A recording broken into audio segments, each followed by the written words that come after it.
Hey guys, welcome to the Field of 68 YouTube channel. If you like what you see here, hit that subscribe button and you'll get more college basketball content just like this. Kentucky down on the road. Robert Dillingham gets a big bucket. They go up 74-73 at the other end. You get a block shot from Igneso. You get a save from Trey Hannibal, and you get a tip in at the buzzer from Tyrell Ward. 75 LSU, 74 Kentucky. Terrence Oglesby, what do you make of this loss for the Wildcats? A big win for LSU, first and foremost. Secondly, it's always good when you're just around the basketball.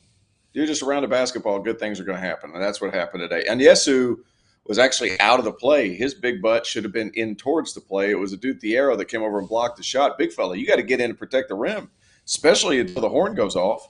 Like, that's one that you can't have.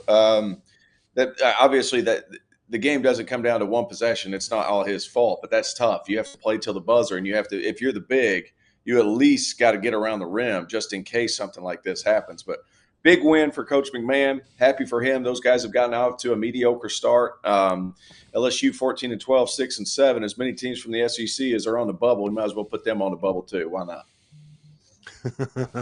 Tyler, we have every SEC team on the bubble. Every SEC team on the bubble. Might as well just throw them in there. All right, do it. Put LSU on the bubble. We'll do it. I'll let the Fielding the 68 guys know for Friday's show.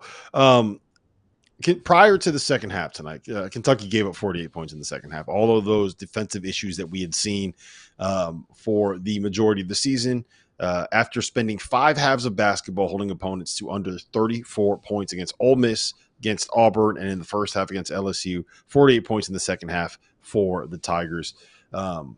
I don't even know how to ask this. We ask this question every time. Where do you stand on Kentucky? Where do you stand on their defense? If this is going to keep being a thing, how often are we going to have this conversation before something gets fixed?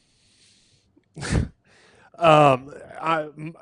doesn't change my opinion of Kentucky. I've said that they're young.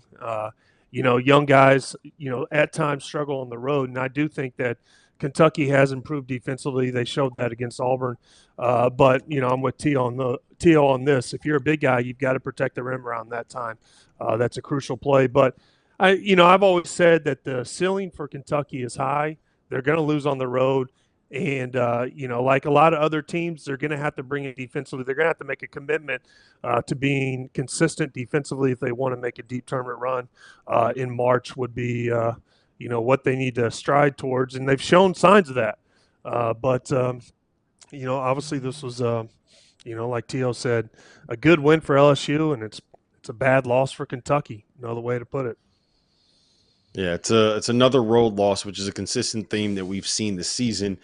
4 ranked teams going into an opposing team's building and taking a loss. And I will say this, guys. I do think that it is fair to say that as a team is trying to find a way to improve something as poor as what Kentucky's defense was earlier in the year, that it is a very what's difficult happening to DJ Wagner. Like, what's going on with DJ Wagner? Why is he still starting? Why is that pressure still there? Why does Cal have him in the starting lineup? 0 for 5, 0 for 2.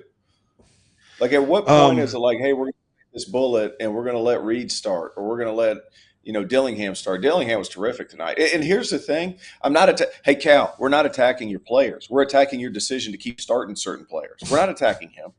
Like that's the thing. Like, it's your responsibility to put your guys in the best position to have success. And DJ Wagner, his best position to have success is off the bench. We're not attacking DJ. We're attacking you with that decision making. So, like, that to me, like, I'm a Cal fan, kinda. Like, I've been critical of him before. I just get over this notion of, hey, don't attack my players, attack me. Okay, fine. Well, we can do that if you want us to, because you're still starting DJ Wagner, who obviously would be better suited to see the flow of the game before just starting out and really having a hard go of it. And maybe it's time to bring him off the bench, because he might feel better about where he's at. You play Reed Shepherd, who again had 5 steals, played his role, 2 assists, 2 boards, 7 points, get you in your offense, does a lot of good things. Maybe try something different. As far as that's concerned, I love that they're defending at a high level. I think that's really the key to what they're going to do. But you have to find somebody else to at least generate some sort of offense at the guard spot besides Antonio Reeves, because DJ can be a lightning rod off the bench at this point, play really good defense, and maybe find his offense through a little bit more sporadic minutes. So there's that. I'm just confused at why he's still in the starting lineup. No, I look, you're right, and this is definitely a conversation that people have been having about Kentucky. I don't think the issue is necessarily DJ Wagner starting as much as it is why Justin Edwards. Otherwise, why Justin Edwards is still in the starting lineup. Like, I think you need to find a way to get Reed Sheppard into that starting lineup. It's one of those two has to come off the bench in place of Reed Sheppard. And if it was me, I would probably have it be Justin Edwards that was coming off the bench. I just like Reed Sheppard more as like the secondary point guard, even if DJ Wagner is out there and he's not playing his best. And I also like Dillingham coming off the bench because he is so he can run so hot and cold. Right. I like him as the instant offense. Okay. We feel like we settled into this game. It's 8-8 at the under 16 timeout, and you bring Dilly in and all of a sudden he rips off 10 in a row in like 2 minutes. Right. I just love the idea of him as a sixth man. I think he kind of is built for that role, but Reed Sheppard not starting makes absolutely no sense to me. And it's a problem. To argue your point, Edwards provides a lot of switchability on the other end of the floor.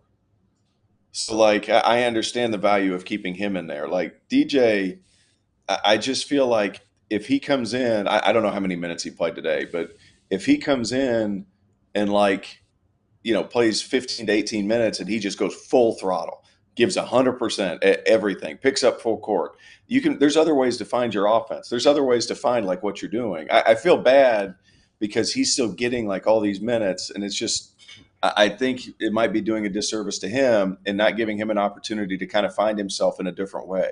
Does that make sense? Well, that's what we talked about at the start of the year, right? The big question was going to be with this group navigating the relationships that are involved with some of the freshmen if they aren't the best freshmen. Obviously, Cal has known DJ Wagner, his father, and his grandfather for a long, long time, right? And the connection with Aaron Bradshaw and the agency that he is affiliated with, Clutch and Rich Paul, is something where I don't think Cal wants to burn that bridge after everything that happened with Chris Livingston this past draft cycle, right? So that's always was going to be the thing that we were circling with this Kentucky team as one of the most difficult things to try to figure. Like that's a needle that he's got to thread, and I think he's having a tough time threading that needle. Thank you for watching the Field of 68. If you've enjoyed what you've seen here, hit that like button, share this link with your friends, or check out the description for some other places that you can consume Field of 68 content.